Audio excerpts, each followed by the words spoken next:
Jemaat yang dikasihi Tuhan, kita telah melalui hari demi hari selama satu pekan.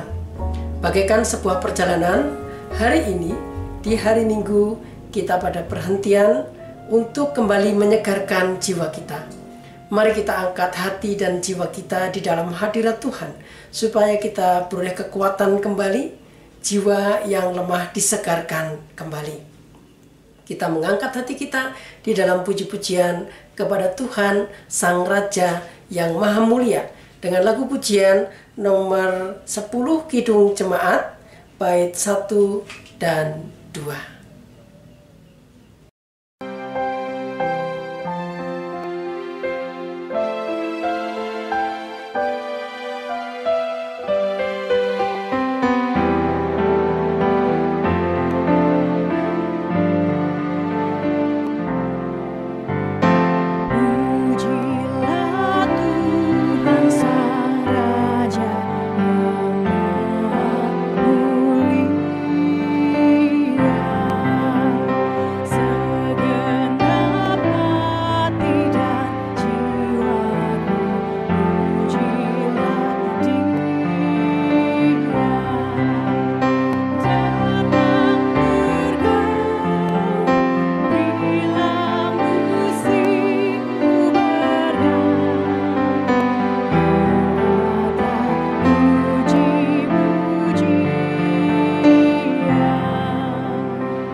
Pertolongan kita ada di dalam nama Tuhan yang menjadikan langit dan bumi.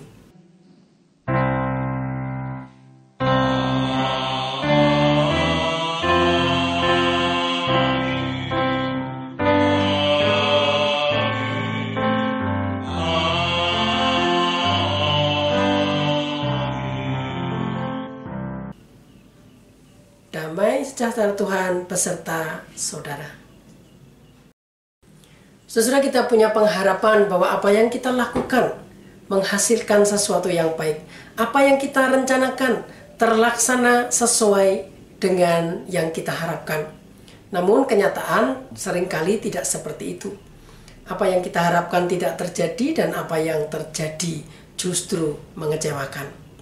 Apa yang kita inginkan tidak tercapai, bahkan seringkali kita pun menghadapi penolakan. Bukan hanya penolakan apa yang kita kerjakan, tetapi kita sendiri pun ditolak. Oleh karena itu, kita akan belajar bersama menghayati hidup kita, mempersiapkan diri apabila kita mengalaminya di dalam tema siap ditolak.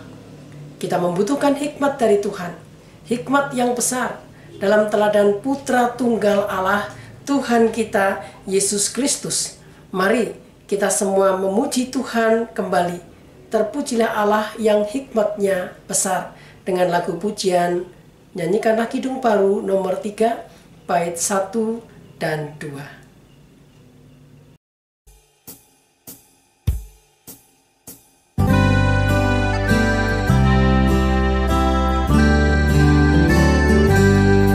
Terpujilah Allah, hikmatnya besar, begitu kasihnya untuk dunia cemar, sehingga dibilang putranya kudus, mengangkat manusia serta menebus. Pujilah, pujilah, buatlah dunia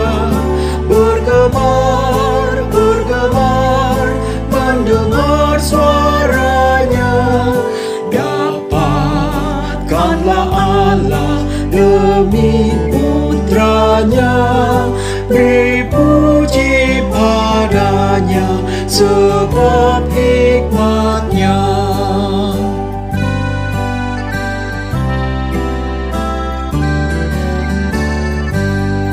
Dan darah anak-Nya lah yang menebus mereka yang yakinkan janji kudus.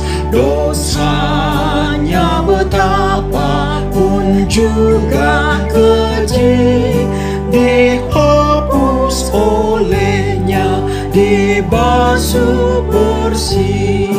Pujilah, pujilah, buatlah dunia bergemar, bergemar, mendengar suaranya. Dapatkanlah Allah demi putranya, beri puji padanya sebab hikmat-Nya.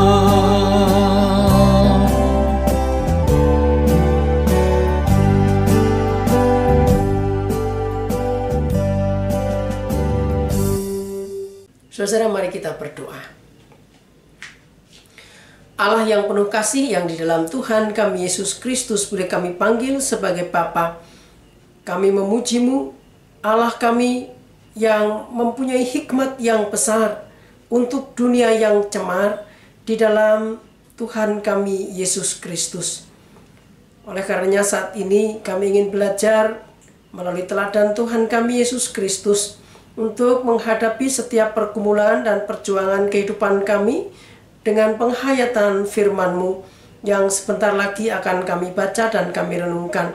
Mampukanlah hamba-Mu dalam kelemahan dan keterbatasannya, supaya ia pun boleh dipakai menjadi alat pemberitaan firman Tuhan. Kami berserah kepada-Mu ya Bapa. Mampukan kami dengan kuat kuasa Roh Kudus-Mu. Di dalam nama Tuhan kami Yesus Kristus, kami berdoa. Amin. Saudara, bacaan rasuli pada ibadah minggu hari ini yaitu dari surat 2 Korintus pasal yang ke-12 ayat 7 sampai dengan 10. Demikian dituliskan.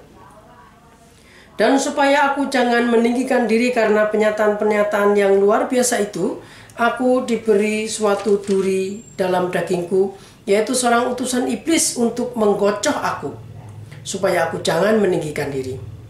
Tentang hal itu, aku sudah 3 kali berseru kepada Tuhan, supaya utusan iblis itu mundur daripadaku.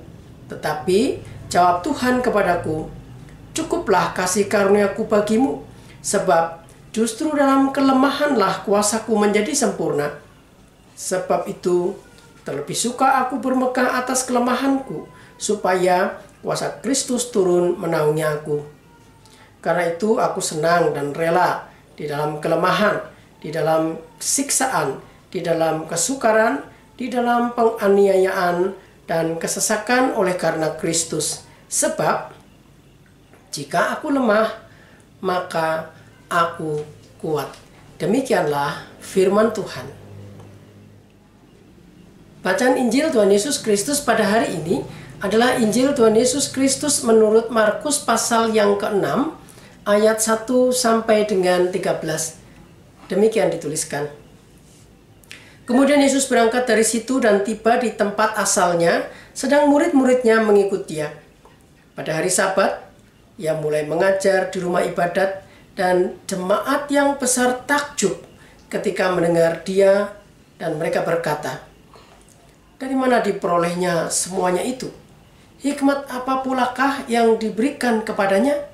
Dan mujizat-mujizat yang demikian bagaimanakah dapat diadakan oleh tangannya? Bukankah ia ini tukang kayu, anak Maria, saudara Yakobus, Yoses, Yudas, dan Simon? Dan bukankah saudara-saudaranya yang perempuan ada bersama kita? Lalu mereka kecewa dan menolak Dia. Maka Yesus berkata kepada mereka, seorang nabi dihormati di mana-mana kecuali di tempat asalnya sendiri, di antara kaum keluarganya dan di rumahnya. Ia tidak dapat mengadakan satu mujizat pun di sana kecuali menyembuhkan beberapa orang sakit dengan meletakkan tangannya atas mereka. Ia merasa heran atas ketidakpercayaan mereka. Lalu Yesus berjalan keliling dari desa ke desa sambil mengajar. Ia memanggil ke-12 murid itu dan mengutus mereka berdua-dua. Ia memberi mereka kuasa atas roh-roh jahat dan berpesan kepada mereka supaya jangan membawa apa-apa dalam perjalanan mereka kecuali tongkat. Roti pun jangan, bekal pun jangan, uang dalam ikat pinggang pun jangan. Boleh memakai alas kaki tetapi jangan memakai 2 baju. Katanya selanjutnya kepada mereka, kalau di suatu tempat kamu sudah diterima dalam suatu rumah, tinggallah di situ sampai kamu berangkat dari tempat itu. Dan kalau ada suatu tempat yang tidak mau menerima kamu, dan kalau mereka tidak mau mendengarkan kamu, keluarlah dari situ dan kebaskanlah debu yang di kakimu sebagai peringatan bagi mereka. Lalu pergilah mereka memberitakan bahwa orang harus bertobat. Dan mereka mengusir banyak setan dan mengoles banyak orang sakit dengan minyak dan menyembuhkan mereka. Demikianlah Injil Tuhan Yesus Kristus, yang berbahagia kita semua yang mendengarkannya dan memeliharanya. Haleluya.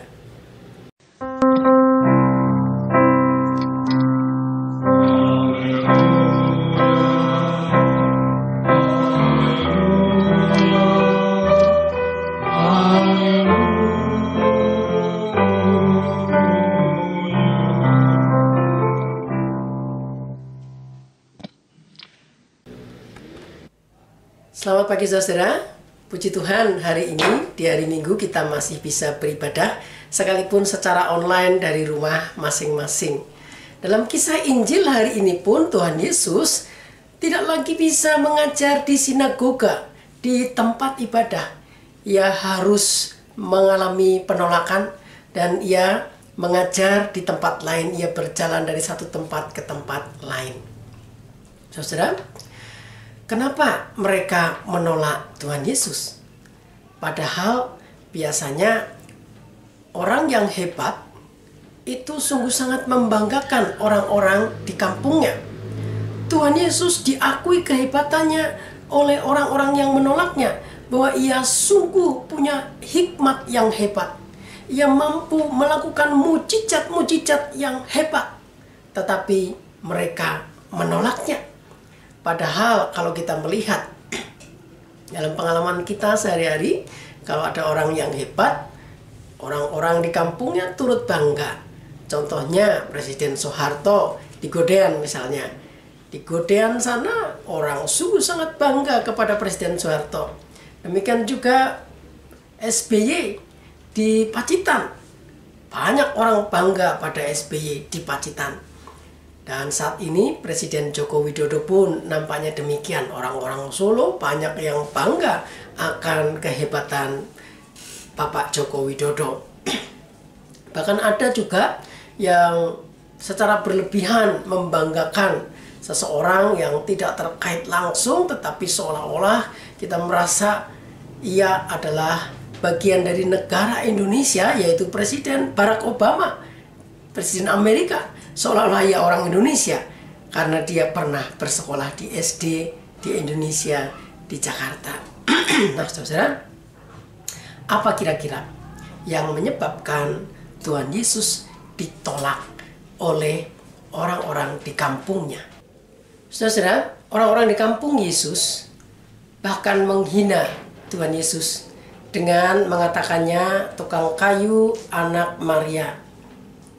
Penyebutan anak Maria tanpa menyebutkan siapa bapaknya sesungguhnya adalah sebuah pernyataan hina, karena dalam budaya saat itu mereka ingin menyatakan bahwa Tuhan Yesus adalah anak haram, karena mereka tahu persis Maria dulu mengandung sebelum Maria dan Yusuf hidup sebagai suami istri. Maka Yesus dianggap sebagai hasil perbuatan skandal yang memalukan. Memang Tuhan Yesus lahir bukan dari benih manusia, yaitu ayahnya Yusuf, tetapi oleh Roh Kudus. Nah, saudara, kira-kira bagaimana? Kenapa Tuhan Yesus yang hebat itu sampai ditolak dan dihinakan oleh orang-orang sekampungnya? Mari kita melihat apa yang dikatakan Tuhan Yesus dalam Markus 6 ayat yang keempat. Seorang nabi dihormati di mana-mana kecuali di tempat asalnya sendiri, di antara kaum keluarganya dan rumahnya. Nah, saudara, penolakan terhadap Tuhan Yesus sesungguhnya berkaitan dengan tugas kenabian Tuhan Yesus.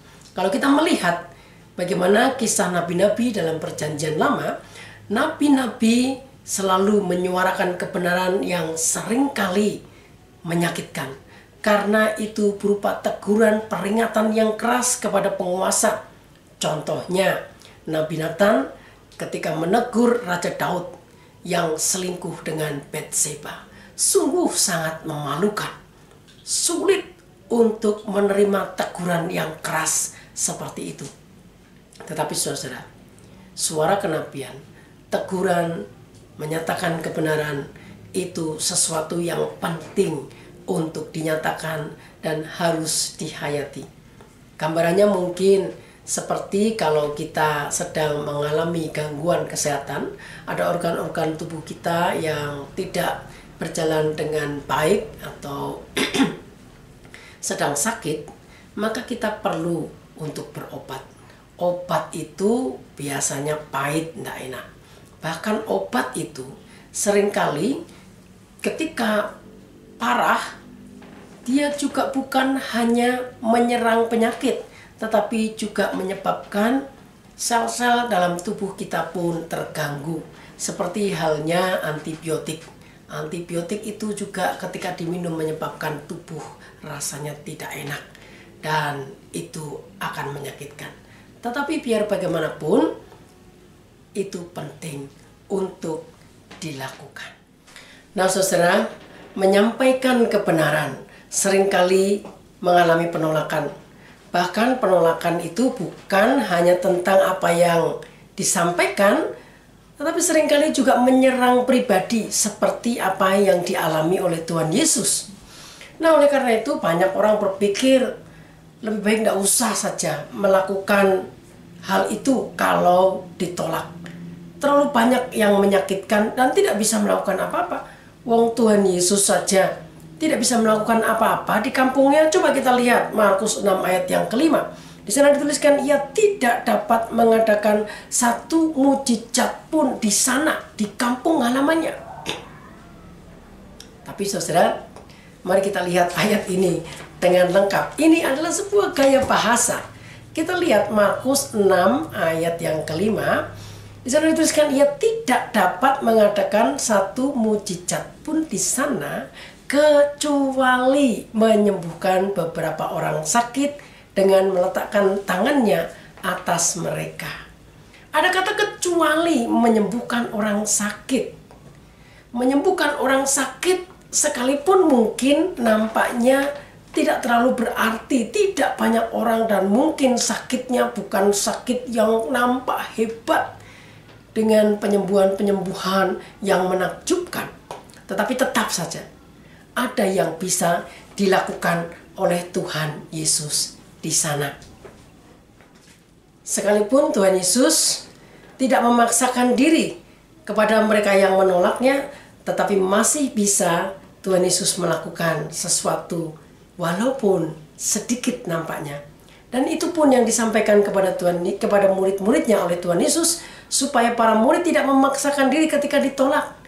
Tetaplah terima penolakan itu, tetapi lanjutkan apa yang menjadi tugas mereka. Tuhan Yesus ditolak di sinagoga, ia tetap bisa untuk melayani di tempat lain, berjalan dari satu tempat ke tempat lain. Bahkan ia pun bisa mempersiapkan para murid untuk melayani, para murid untuk berkarya dari rumah ke rumah, dan mereka pun bisa. Saudara, ini mengingatkan kita juga supaya kita jangan menyerah. Apabila apa yang sudah kita rencanakan, apa yang sudah kita lakukan dengan sangat baik, sungguh-sungguh sebaik mungkin kita bisa lakukan, ternyata ditolak. Ternyata tidak mendatangkan hasil yang kita harapkan. Maka marilah kita seperti ke-12 rasul yang dipersiapkan oleh Tuhan Yesus itu, supaya kita tidak larut dalam kekecewaan, tetapi kita mampu untuk tetap di dalam tekad. Kita mampu untuk melihat lebih luas. Dan saat ini saudara, di masa pandemi ini ada banyak hal, mungkin rencana-rencana kita yang tidak terlaksana. Tetapi selalu kita masih bisa melakukan hal-hal sederhana yang berarti. Bersama-sama dengan keluarga kita bisa. Sekalipun hal-hal yang sederhana, kita bisa mempersiapkan rencana-rencana berikutnya bersama dengan tekad yang kuat. Saudara, bersama dengan keluarga kita juga bisa mengevaluasi apa yang terjadi dalam kehidupan kita. Mungkin di tempat kerja, mungkin dalam kondisi kesehatan kita saat ini, mungkin keadaan masyarakat kita, pelayanan di gereja kita. Kita boleh melihat bahwa apa yang kita harapkan mungkin belum tercapai, tetapi masih ada yang bisa kita lakukan. Sekalipun mungkin kita merasa kita dalam keadaan yang demikian lemah. Apabila saat ini ada di antara kita yang terdampak virus corona, baik secara fisik, sakit penyakit, maupun di dalam pekerjaan-pekerjaan dan relasi-relasi kita dalam membangun harapan-harapan kita. Jangan menyerah saudara, sekalipun kita nampak lemah. Sebab saudara, kita boleh melihat apa yang dituliskan dalam 2 Korintus 12 ayat yang ke-9. Di sana dituliskan, "Cukuplah kasih karuniaku bagimu, sebab justru dalam kelemahanlah kuasaku menjadi sempurna. Sebab itu terlebih suka aku bermegah atas kelemahanku, supaya kuasa Kristus turun menaungi aku." Rasul Paulus menuliskannya bagi kita semua yang percaya, bahwa dalam kelemahan kita boleh melihat bahwa kuasa Kristus menjadi sempurna. Dalam keadaan kita saat ini lemah, ada kuasa Kristus yang memampukan kita. Mungkin kita bertanya-tanya, apa kemampuan yang ada pada diri kita? Bukankah kita tidak bisa melakukan apa-apa? Bagi saudara yang saat ini sedang sakit karena terinfeksi virus corona, apa yang bisa kita lakukan? Kita hanya bertahan. Kita tidak bisa melakukan apa-apa. Saudara, mari kita pikirkan. Bukankah di dalam badai yang begitu dahsyat, ketika kita mampu bertahan, itu adalah kasih karunia Tuhan yang sungguh sangat diperlukan. Di dalam badai apa yang bisa kita lakukan? Kita tidak perlu melakukan apa-apa, hanya bertahan saja. Dan ketika kita mampu bertahan, itu berarti kita menang, saudara. Apabila saat ini kita harus bertahan dalam keadaan yang prihatin, dalam keadaan sakit, kita terus berjuang sampai saatnya masa itu terlewati. Kita percaya badai virus corona ini akan berlalu. Maka bertahanlah. Itu sebuah karunia yang hebat yang Tuhan anugerahkan kepada kita. Kita percaya badai ini akan berlalu. Kita tahu di belahan bumi yang lain, negara-negara telah menyatakan diri mampu mengatasi virus corona. Dengan vaksinasi yang mereka sudah sebarkan, kita percaya kita pun sedikit demi sedikit masyarakat Indonesia akan tervaksinasi semuanya. Maka saat ini yang bisa kita lakukan bertahan. Kita ikuti protokol kesehatan supaya mengurangi penularan virus corona. Sampai pada saatnya kita dukung pemerintah untuk mempersiapkan masa depan sekalipun dengan cara bertahan. Tidak banyak yang bisa kita lakukan, Tetapi satu hal bisa kita lakukan, dan itu sungguh merupakan anugerah dari Tuhan kalau kita bertahan dan tidak menyerah. Saudara, mungkin kita merasa diri kita lemah, tetapi firman Tuhan hari ini mengingatkan kita, mampukah kita menghayati apa yang dituliskan dalam firman Tuhan ini? Di dalam kelemahan, kuasa Kristus menjadi sempurna. Di dalam kelemahan itulah maka aku kuat. Saat ini saudara, mari kita datang kepada Tuhan dengan segala pergumulan yang kita hadapi, dengan segala kenyataan yang di luar harapan kita, dengan segala kelemahan kita.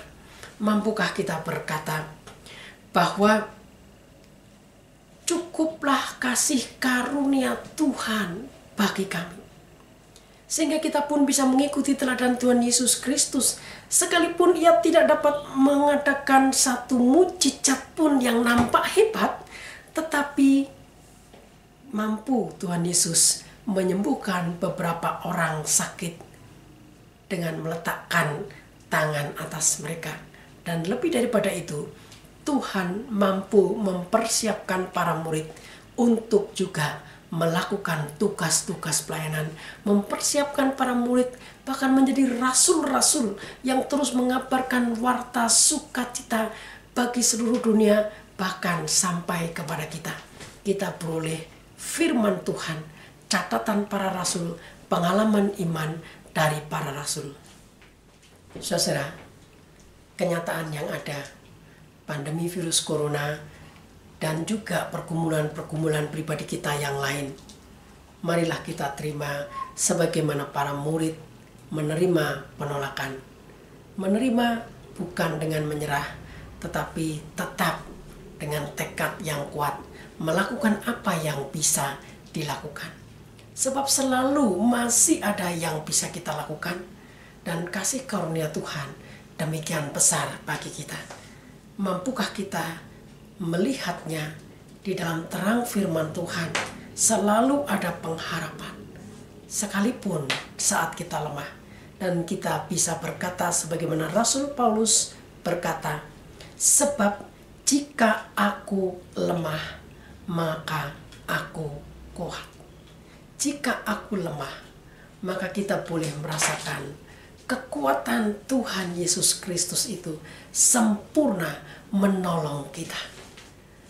Saudara, mari kita hayati firman Tuhan hari ini, dan kita boleh melihat bahwa badai permasalahan, penolakan-penolakan, kesulitan-kesulitan hidup, kenyataan-kenyataan yang di luar harapan kita mampu menghadapinya, dan kita mampu membangun kembali pengharapan untuk masa depan yang cerah.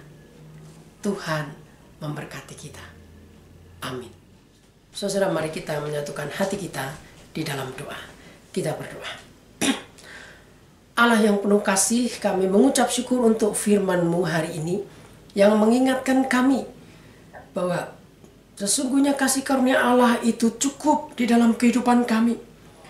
Tuhan akan memampukan kami untuk menghadapi setiap pergumulan hidup kami, menghadapi setiap kenyataan-kenyataan yang tidak sesuai dengan harapan kami. Mampukan kami Tuhan untuk tidak hanyut dalam perasaan-perasaan kecewa, tetapi terus melangkah sebagaimana para murid ketika ditolak, tetap melakukan pelayanannya dengan baik. Ya Tuhan, kami percaya bahwa selalu masih ada yang bisa kami lakukan, sekalipun sederhana. Oleh karenanya kami membawa kepadamu setiap pergumulan kehidupan kami, pribadi lepas pribadi saat ini. Tuhan, mampukan kami. Di dalam kelemahan kami percaya kami kuat di dalam Tuhan. Dan saat ini ya Bapa, kami pun membawa kepadamu saudara kami yang mengalami gangguan kesehatan karena sakit penyakit ataupun karena lanjut usia.